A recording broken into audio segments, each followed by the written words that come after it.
Thank you, Councilman Medina. Councilwoman Hickey? Good evening, everybody. Thank you, Council President. Well, Councilman Medina already put me on a budget for the barbecues, so I don't know who's worse, him or my husband.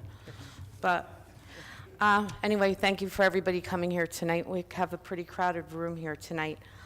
First off, I'd like to thank, I attended this week, and I don't know if anybody else did, the St. Patrick's Day Parade in Union County. It's a fabulous day that I love to participate in every year. I even have my own 10th Ward Councilwoman sash that I'm very proud of. So the parade committee works very, very hard, Union County freeholders, to put together a great day, and we had great, great weather. So we did have the luck of the Irish with us on Saturday. Let's see. A couple months ago, I honored members of the Office of Emergency Management, which many of you know that I'm very, very proud of. And I did forget one person who is very important and was a very big part of OEM. And she's actually one of the first female firefighters, so I certainly can't forget her. So I'm giving her a solo tonight. Brianna Bornstadt, she does an amazing job. OEM already misses her. She was fabulous, but fortunately our fire department is very, very lucky to have her. Last night, or tonight, you'll see on our agenda, there is going, from our grant writers, a grant going out for updating and different things being done at parks. Many of you know Alcala Park, whether it be from family, children. It is a very, very busy park with many soccer games going on, not only the weekends, but all during the week. I made a suggestion to council last night that with the fields, new soccer turf fields that are truly needed, our road over there, Wickersham, gets extremely flooded. There's been sinkholes there. It's been going on for many, many years. So I'm hoping with some grant money, and hopefully we can reach out to the county and really get a substantial park there, which I know will certainly go a long, long way. So we'll see what happens with the grants that we receive, and hopefully maybe some county grants. With our OEM, I'm skipping back, my apologies. I just wanted to go over the yearly stats. In 2017, we had a total of 97 responses, and we had 1,208 man-hours with our volunteers. In 2018, we had 121 responses, and we had 2,557 man-hours. I just want everybody to know how this saves so much money with our police department, our fire department, and like I said, these are always a bunch of wonderful people who might have missed their calling as a police officer or fireman, and they do a really, really great job. And I also want to thank Union County, because they did just donate an older vehicle to us, a Suburban, but it runs great. It has 90-some thousand miles on it. But let me tell you, when OEM gets a new used vehicle, they are very appreciative and very, very excited. They truly are. So, street sweeping, I had a couple complaints today. People didn't move their cars, but their street wasn't swept. This street sweeping does not happen all year long. I know it's frustrating, especially if you do get a ticket. My advice is just to please follow all the street signs. I know DPW does the best they can. If there is a couple weeks that go by and your street hasn't been swept, please text me, call me, email me, and I'll make sure I contact Director Frank Dan, and he will help us out with it. He always does. They'll usually send a truck right away. Same thing with your trees and tree trims. Please email me, text me if you have any issues that need to be done. It's not going to happen next week unless the tree is dangerous and going to affect cars parked in the street and is dead. Happy birthday to Danny Kaczynski today in heaven. I think he's an important person that we need to recognize. He's been very good to all the children, and he was a mentor to many, and he is very missed. And also, deepest condolences to someone that many, many people loved in a family. They love the Villani family, as we lost Dee Villani a couple weeks ago. So just keep their family in your prayers. Congratulations to the amazing bowling team and Sherry Pisano. I could tell how very dedicated she is in all the pictures that I see. Now to the good stuff. Tonight we have on the agenda about the SID annual budget.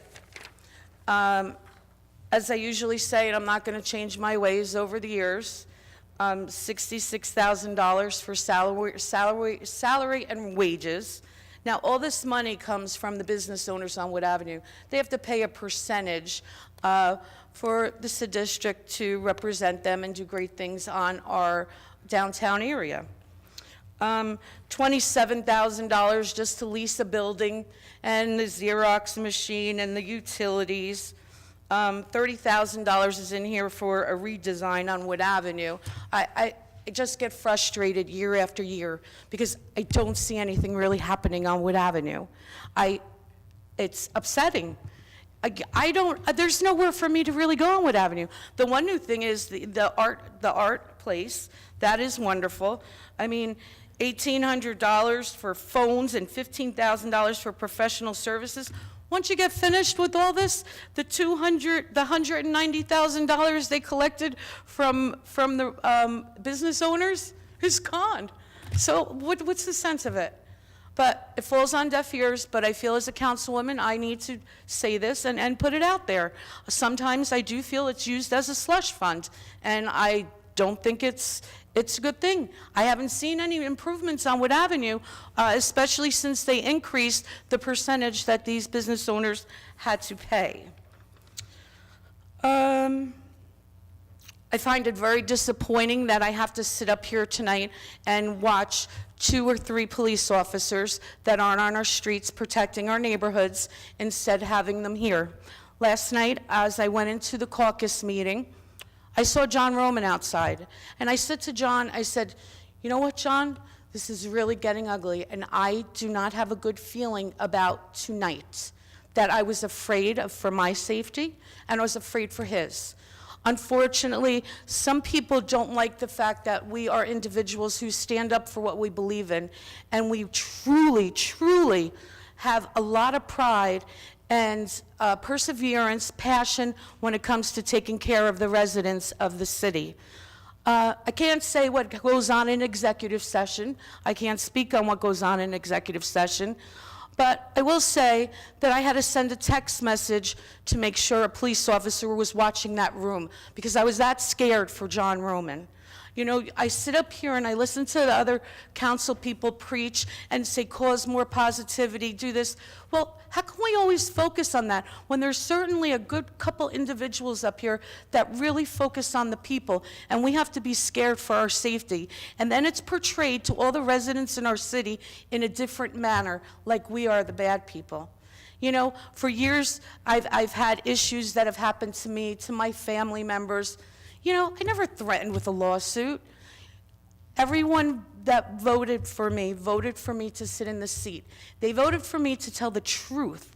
They didn't vote for me to sit up here and be condescending, rude, and disrespectful to residents who just have an opinion that is different than theirs. I was upset tonight. John, Mr. Principato, you asked a simple question.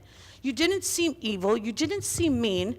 However, the response you got from an employee who carries 2 salaries from the city was extremely inappropriate. And I'm sorry, Alex, but honestly, with that on the agenda tonight, you should have had the answers to that. We went over thoroughly that issue last month, and I wouldn't have said anything, but how you treated Mr. Principato just was not right. Nobody should talk to our residents in that manner, whether they like what they say or they don't like what they say. You know? So lastly, the investigation committee that was put through last month. My suggestion tonight was that we need to, excuse me, Sherry? My comment tonight was that I would like to put through a resolution with the city attorney that the members that are on the investigation committee and who are eligible to subpoena different issues and people and so forth, I asked if they can have background checks done. Last month, I mentioned that I think any legalities and issues that go on with our city, thank you for keeping on laughing, Mrs. Humphrey. We know where you stand anyway. So, I'm sorry, I apologize. I'll finish up. So my feeling was if there's legal matters or things going wrong, that this should fall on to our police, our fire, our prosecutors, our attorney general, and it should be into trained legal hands.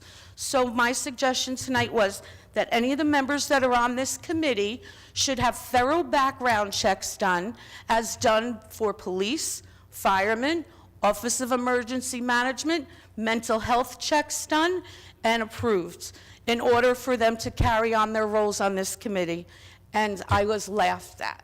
So if anybody didn't have anything to hide, I don't think they would mind having a background check. 2-1 on me. I'm good with that. So I apologize for having to bring up these things at a city council meeting, but at the end of the day, I'm here for every resident. John Roman, I'm sorry for the treatment that you received and the horrible remarks and intimidation you get, but I'm up here to tell the truth, and I will continue doing that. And nobody pays my mortgage, nobody takes care of my children, it's me. So I have nothing to lose up here, and I'm not going to be intimidated and bullied anymore, especially from the people who preach up here that they do that. Thank you.